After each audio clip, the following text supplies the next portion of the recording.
Já nos acostumamos a ouvir falar em qualidade de produtos, de serviços, de atendimento. E principalmente nas empresas, no agronegócio e na indústria em geral, a palavra qualidade lembra logo ISO 9000, por exemplo. No entanto, apenas conseguir um produto de boa qualidade não é o bastante. De que adianta fornecer um produto ou serviço excelente se a qualidade ambiental é zero? Vale a pena enfrentar os efeitos do aquecimento global?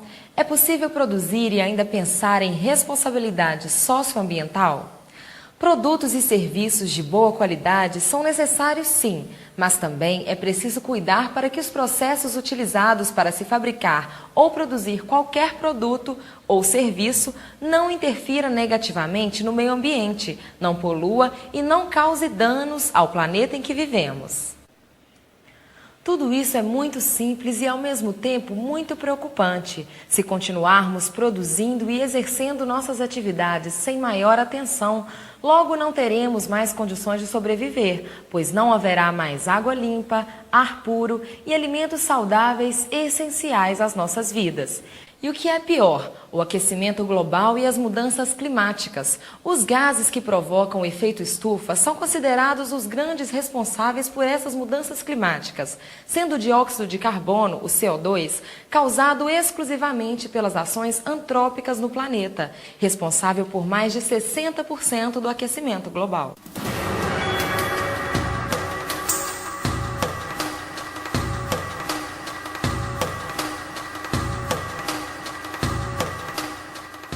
E é neste contexto que as organizações de todo o mundo precisam e devem melhorar suas atividades, através de práticas ambientalmente corretas, controlando os impactos de suas atividades, produtos e serviços e buscando um desempenho ambiental que se mantenha em conformidade com a legislação e norma vigentes. E é por isso que certificações ambientais estão crescendo tanto. Elas são ferramentas essenciais para garantir sua sobrevivência e sua capacidade de competir no mundo moderno sem comprometer o meio ambiente. Lembre-se, no mundo inteiro estão sendo criadas mais e mais leis para proteção ambiental e preservação de todos os recursos naturais.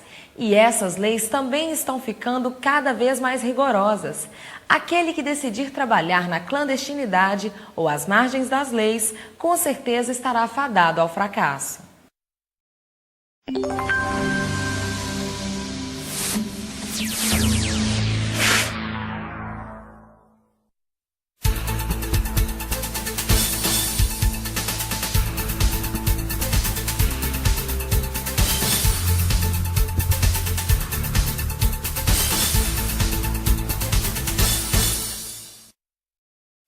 Vamos apresentar a partir de agora o que você e sua empresa precisam saber para implementar um SGA de acordo com as diretrizes da norma NBR ISO 14001. Vamos lá?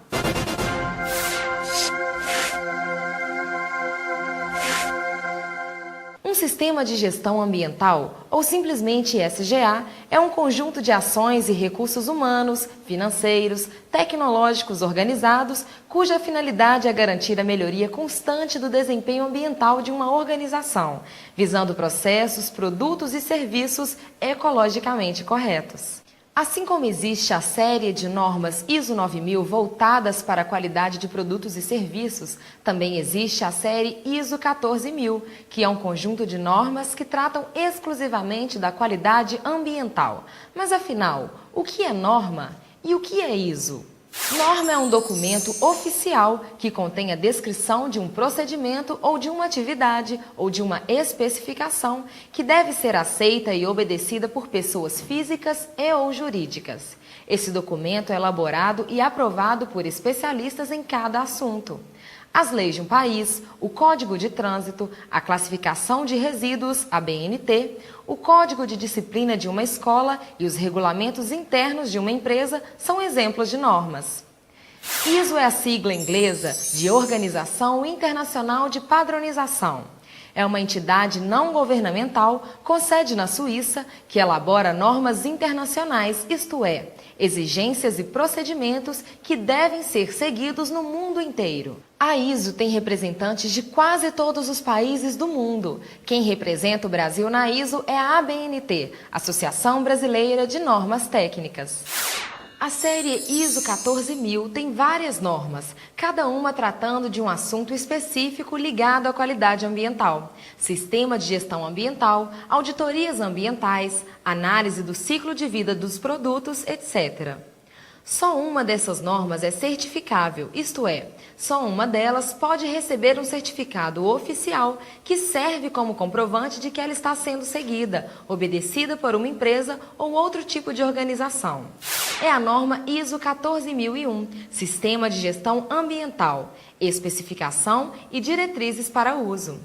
A ABNT adotou a norma ISO 14001 como norma brasileira. Assim, essa norma passou a se chamar no Brasil NBR ISO 14001, onde NBR significa Norma Brasileira e é uma sigla que a ABNT coloca hoje nos nomes de todas as suas normas.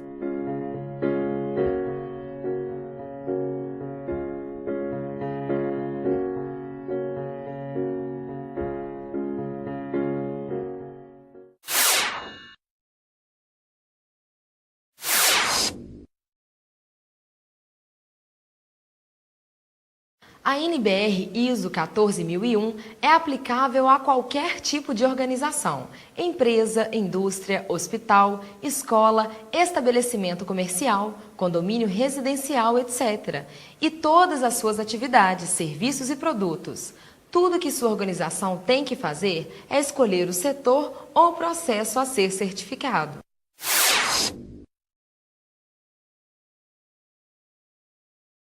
Nós, da alta administração, temos que assumir um compromisso formal com o desempenho ambiental. Para isso, elaboramos um documento que atesta a garantia de atendimento a pelo menos 3 requisitos: a melhoria contínua, o atendimento à legislação e outros requisitos e a prevenção à poluição.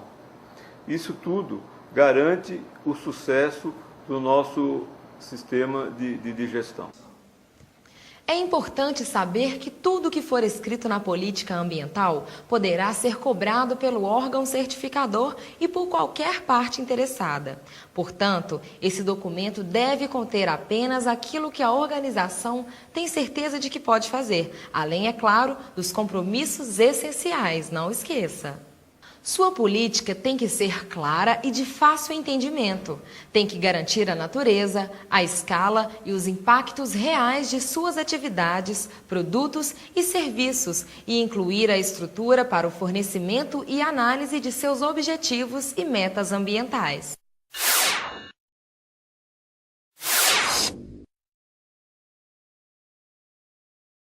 A organização tem que identificar seus aspectos e impactos ambientais para saber como ela afeta o meio ambiente e para definir as ações para preservá-lo. Veremos a seguir alguns exemplos de aspectos e impactos ambientais.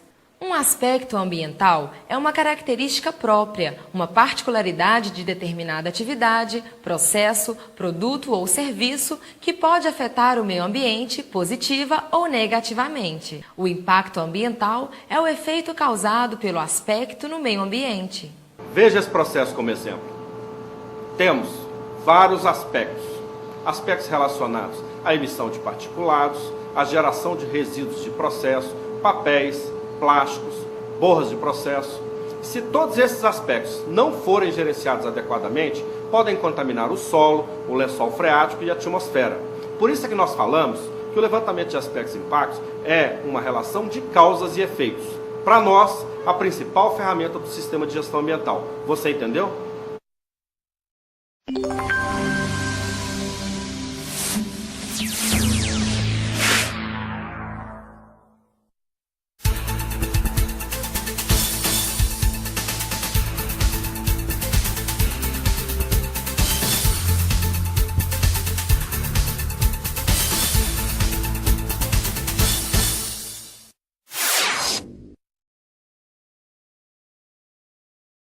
Conhecendo seus aspectos e impactos ambientais, a organização pode, então, identificar a legislação e outros requisitos aplicáveis a ela. Legislação é o conjunto de leis, decretos, portarias e outras normas emitidas pelo poder público em nível federal, estadual e municipal. Já outros requisitos são especificações que, mesmo não sendo leis, têm que ser atendidos pela organização, como, por exemplo, condicionantes de uma licença ambiental, os compromissos assumidos com a comunidade, com o governo e com os órgãos ambientais, normas técnicas e diretrizes corporativas, dentre outros.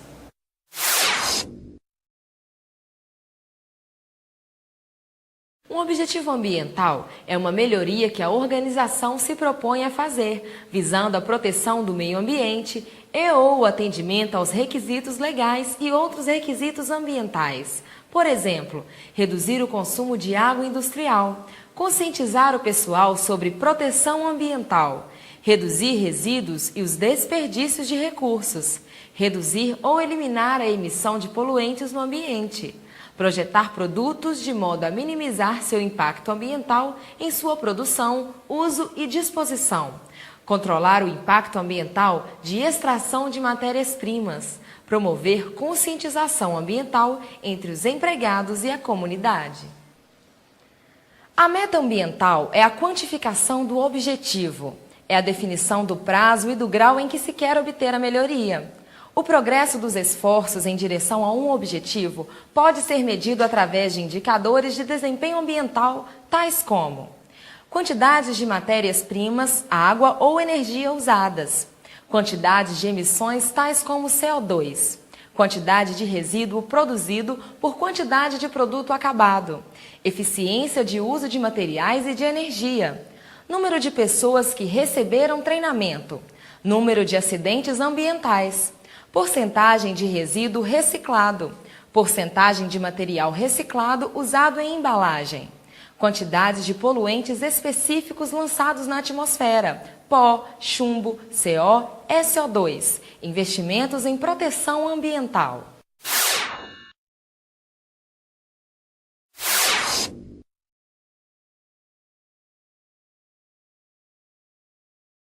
A auto-administração tem um papel importante nesse processo.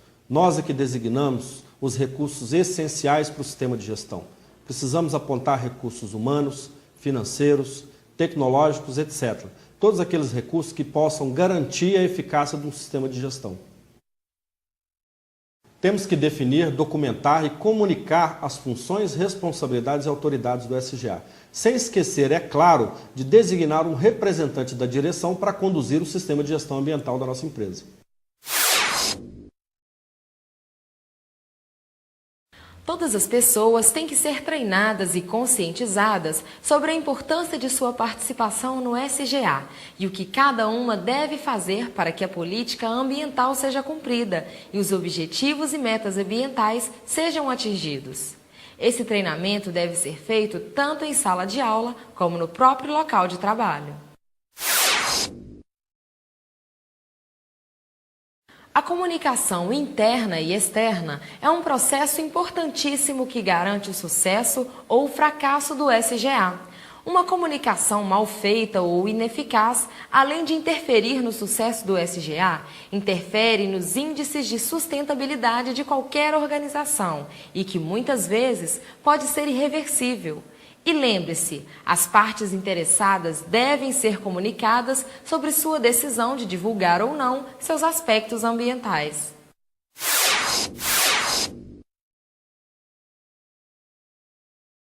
Todas as atividades e responsabilidades do SGA devem ser documentados em um manual de gestão.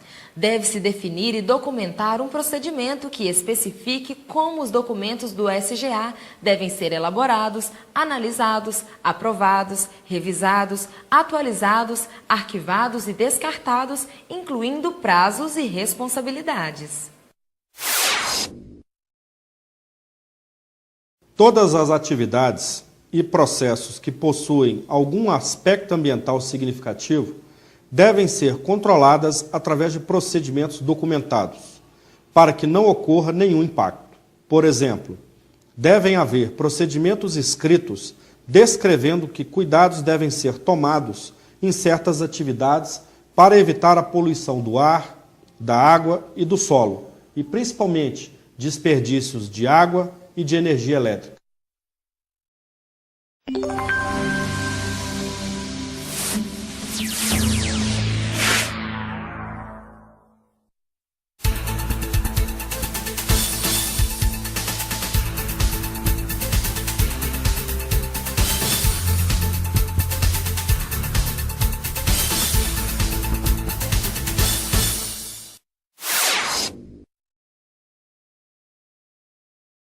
Todos os processos, serviços, instalações e atividades que apresentem algum risco de sérios danos ao meio ambiente, devido à explosão, incêndio, derrame ou vazamento de produtos químicos e outros, têm que ser inseridos em um plano de resposta a emergências ambientais. Por exemplo, transporte de produtos perigosos, tanques de armazenamento de líquidos e de gases tóxicos e ou corrosivos e ou inflamáveis. Processos e instalações que utilizam algum desses produtos, estações de tratamento de esgotos sanitários e industriais e obras e demolições que usem algum tipo de explosivo. Esse plano deve descrever o que tem que ser feito para combater cada tipo de emergência ambiental. Que pessoas e órgãos devem ser acionados dentro e fora da organização? Quais são as responsabilidades de cada um em caso de emergência ambiental? Que meios de comunicação devem ser usados? Quais as possíveis rotas de fuga e quais são as principais características de cada produto perigoso? O plano também deve prever a realização periódica de treinamento em simulações de emergências ambientais para que todos estejam sempre preparados.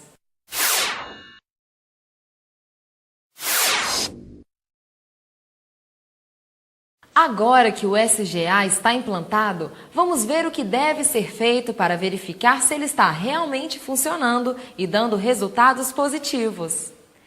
Medição, monitoramento e avaliação são atividades-chave de um SGA que asseguram que o desempenho ambiental da organização está de acordo com o sistema estabelecido. Devem ser elaborados, documentados e implantados procedimentos para medir e acompanhar o desempenho ambiental da organização.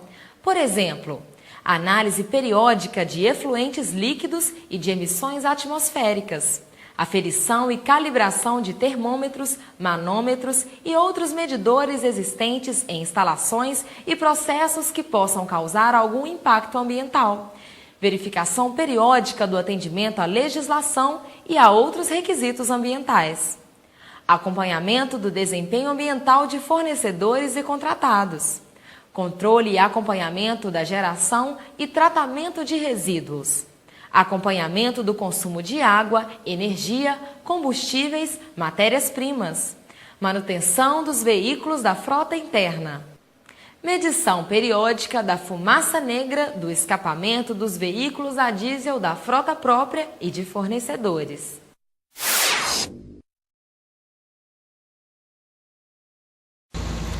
Conhecendo a legislação e seguindo os parâmetros especificados, temos agora que fazer a auditoria da conformidade legal, ou seja, verificar se a empresa atende todos os requisitos legais estabelecidos para o seu setor, o que é muito importante para o sistema de gestão ambiental.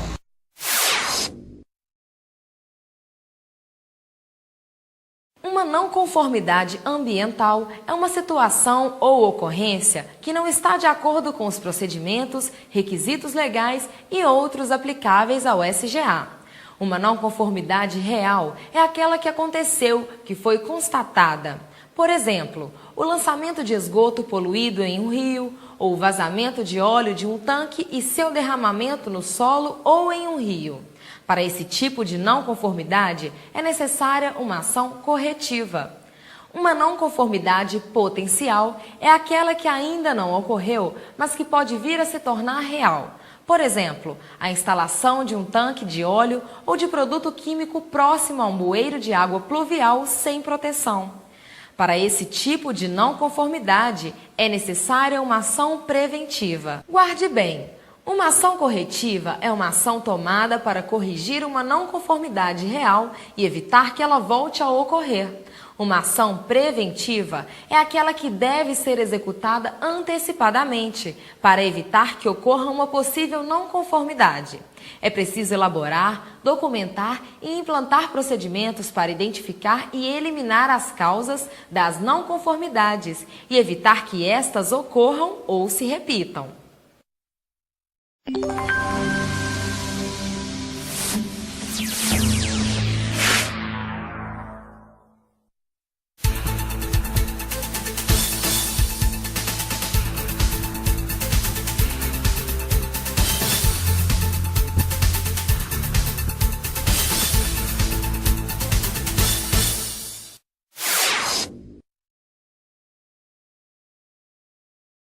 Registros são evidências, provas concretas da operação contínua do SGA. Portanto, todos os dados dessa operação devem ser registrados e devidamente arquivados e mantidos.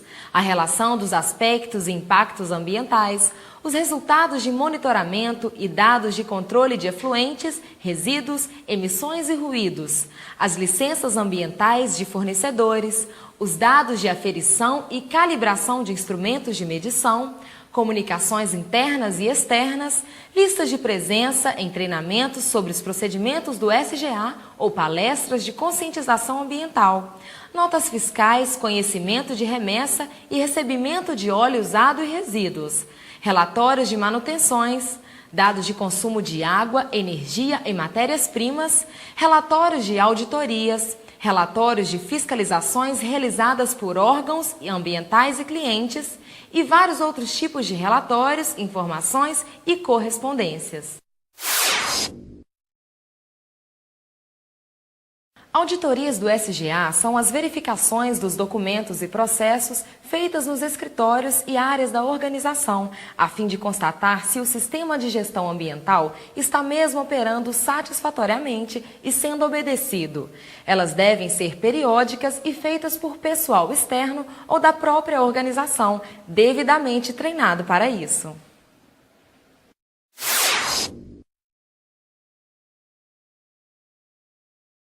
De tempos em tempos, a alta administração da organização tem que verificar como estão a eficiência do SGA e o desempenho ambiental e, se necessário, acionar medidas para corrigir falhas e garantir a melhoria contínua. É o que se chama de análise crítica, é a autocrítica da organização no que diz respeito ao seu desempenho ambiental. Para isso, ela utiliza os resultados das auditorias, os dados de inspeções e monitoramentos e os diversos registros que vimos anteriormente. Mas afinal, para que tudo isso? Qual é a vantagem de se ter um SGA implantado e operando conforme os requisitos da ISO 14001? As vantagens são muitas para a organização, para a comunidade e para todos os empregados. Maior vantagem competitiva, principalmente no exterior. Novos mercados, menor geração de resíduos e poluentes, menor risco de acidentes, seguro da organização mais barato, menos poluição, menos desperdício, meio ambiente protegido, qualidade de vida bem melhor. Sem qualidade ambiental, não existe qualidade total.